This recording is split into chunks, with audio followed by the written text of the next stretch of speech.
Hello viewer, আসসালামু আলাইকুম। আজকে আমরা আলোচনা করব মহান আল্লাহ তাআলা কিভাবে এই জগৎকে সৃষ্টি করেছেন এই বিষয়ে। সঙ্গে আছি আমি প্রভাষক Iftekhar Ahmed Ratan.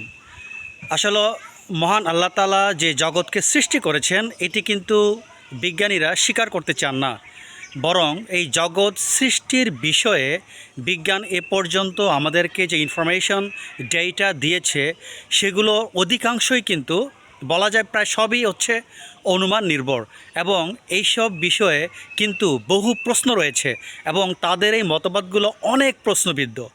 Even big ব্যাংয়ের theory জগৎ সৃষ্টির ব্যাপারে বিগ ব্যাংয়ের যে থিওরি দেওয়া হয়েছে তার কিছু কিছু অংশ গ্রহণযোগ্য হলেও এর অনেক মৌলিক বিষয়ে দার্শনিকদের ছোড়া কোশ্চেনে এখন পর্যন্ত বিগ ব্যাং কোনো যুক্তিসঙ্গত এবং গ্রহণযোগ্য অ্যান্সার দিতে পারেনি জগৎ সৃষ্টির ব্যাপারে। অর্থাৎ দার্শনিকরা যে প্রশ্ন ছুঁড়েছেন বিগ ব্যাংয়ের থিওরির বিপক্ষে, বিগ ব্যাং এখন পর্যন্ত কোনো সন্তোষজনক এবং যুক্তিসঙ্গত বা গ্রহণযোগ্য কোনো অ্যান্সার দিতে পারেনি জগৎ সৃষ্টির ব্যাপারে। তো চলুন আমরা দর্শনের আলোকে আলোচনা করব জগৎ কিভাবে সৃষ্টি হয়েছিল। আসলে এই জগৎ সৃষ্টির ব্যাপারে দর্শনের যে শাখাটি আলোচনা করে তাকে বলা হয় কসমোলজি। চলুন আমরা কসমোলজির আলোকে এই জগৎ সৃষ্টির ব্যাপারে কথা বলবো।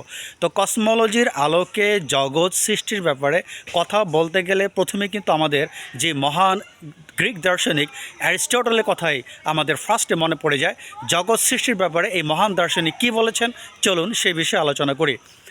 অ্যারিস্টটলের মতে এই জগৎ সৃষ্টির পূর্বে সেটা ছিল একটা নিরেট জড় পদার্থ। ঈশ্বর চাইলেন তাকে আকার দিতে, অর্থাৎ ঈশ্বর চাইলেন এই জড় পদার্থকে জগতে অর্থাৎ বিশ্বে রূপান্তরিত করতে। তিনি এই নিরেট জড় পদার্থকে আকার দিলেন, সৃষ্টি হলো গতির।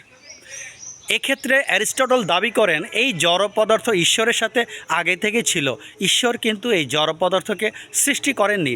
এক্ষেত্রে ঈশ্বর জগৎ সৃষ্টি করেছেন এই জড় পদার্থ থেকে। সেজন্য ঈশ্বর হচ্ছেন একজন দক্ষ কারিগর, বাট তিনি সৃষ্টিকর্তা নন।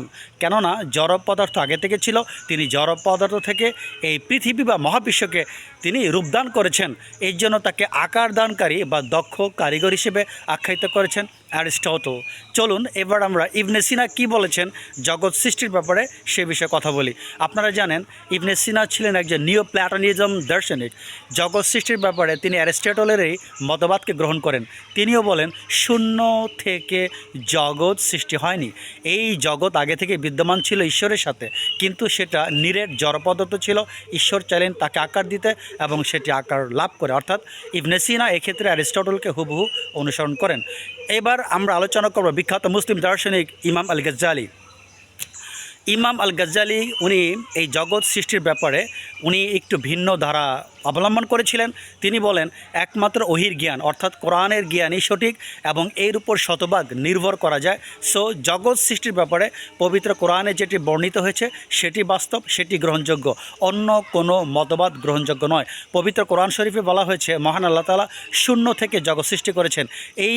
এই বিষয়টাকে ইমাম আল গাজ্জালি তিনি যুক্তি উপস্থাপন করেন যে মহান আল্লাহ তাআলা শূন্য থেকে জগৎ সৃষ্টি করেছেন।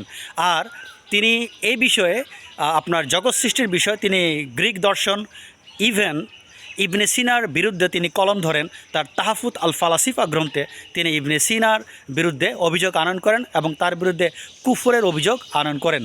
অর্থাৎ ইমাম আল গাজ্জালি বলতে চেয়েছেন যে গ্রিক দর্শন এবং ইবনে সিনার দর্শন জগৎ সৃষ্টির ব্যাপারে যে মতবাদ দিয়েছে সেটি কোরআনের সাথে সাংঘর্ষিক। যাই হোক, এবার আমরা আসি মুসলিম দার্শনিক ইবনে রুশদ। ইবনে রুশদ কী বলেছেন? ইবনে রুশদ আপনারা জানেন উনি কিন্তু বিখ্যাত একজন দার্শনিক ছিলেন এবং উনি অ্যারিস্টটলের দর্শনের প্রখ্যাত ভাষ্যকার ছিলেন। এই মহান দার্শনিক পূর্ববর্তী দুই দার্শনিকের কথা যে বললাম অ্যারিস্টটল এবং ইবনে সিনা, এই দুজনকে তিনি অনুসরণ করেন জগৎ সৃষ্টির ব্যাপারে। ইবনে রুশদ অ্যারিস্টটলকে অনুসরণ করেন এবং ইবনে সিনার মতবাদকে তিনি সমর্থন করেন। অ্যাট দ্য সেম টাইম তিনি ইমাম গাজ্জালির সমালোচনা করে বলেন যে ইমাম আল গাজ্জালি ইবনে সিনার বিরুদ্ধে যে কুফরের অভিযোগ আনয়ন করেছে সেটি প্রকৃতপক্ষে সঠিক নয়। কেননা পবিত্র কোরআন শরীফের আয়াতগুলো গভীরভাবে পর্যবেক্ষণ করলে এটাই বোঝা যায় মহান আল্লাহ তাআলা শূন্য থেকে জগৎ সৃষ্টি করেননি। তো বিহার এই জগৎ সৃষ্টির ব্যাপারে আজকে এই পর্যন্ত আমার ভিডিও। আশা করি আপনারা বিষয়টি বুঝতে পেরেছেন।